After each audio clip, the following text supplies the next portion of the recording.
விருச்சிக ராசி அன்பர்கள், விருச்சிக ராசி அன்பர்களுக்கு இந்த பங்குனி மாதம் பார்த்தீங்கன்னா நினைச்சதை நடக்கிறது எப்படின்னு பார்த்தீங்கன்னா இந்த விருச்சிக ராசி அன்பர்களுக்கு தான். ஏன்னா ரொம்ப நாளாவே வீடு வாங்கணும் வண்டி வாங்கணும் காத்துட்டு இருந்திருப்பீங்க. உங்களுக்கு இந்த மாதம் அதை சக்ஸஸ் பண்ணி கையில் ரிசல்ட்டை கொடுக்க போகிறது இந்த காலகட்டம் தான்.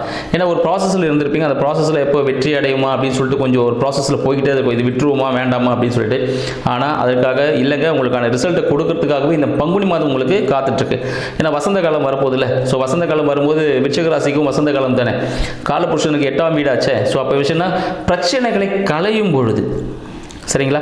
எப்பயுமே ஒரு பிரச்சனை, ஒரு அறுவை சிகிச்சை முடிஞ்சால் தானே ஒரு குழந்தை பேருனா அந்த வலியை பொறுத்துக்கிட்டு பெற்றுக்கும் போது அந்த குழந்தைன்னு ஒரு மழை செல்வமே நம்மளுக்கு கிடைக்குது. அப்போ எவ்வளோ பெரிய கஷ்டத்தை நீங்கள் அனுபவித்தாலும் அதற்கான ரிசல்ட் எப்படி இருக்குன்னு பார்த்தீங்கன்னா வாழ்க்கை ஃபுல்லாகவே நீங்கள் என்ஜாய் பண்ணுற அளவுக்கு இருக்கும்.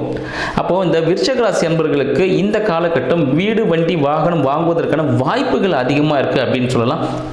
மேலும் நீங்கள் ஆசைப்பட்ட பொருட்கள் கிடைப்பதற்கான வாய்ப்புகள் அதிகம், மறைமுக வருமானம் கிடைப்பதற்கான வாய்ப்புகள் அதிகமாக இருக்குது. மற்றும் பார்த்தீங்கன்னா நீங்கள் தங்கம் சார்ந்த விஷயங்களை கொஞ்சம் கவனத்துடன் பயன்படுத்துவது மிகவும் நல்லது.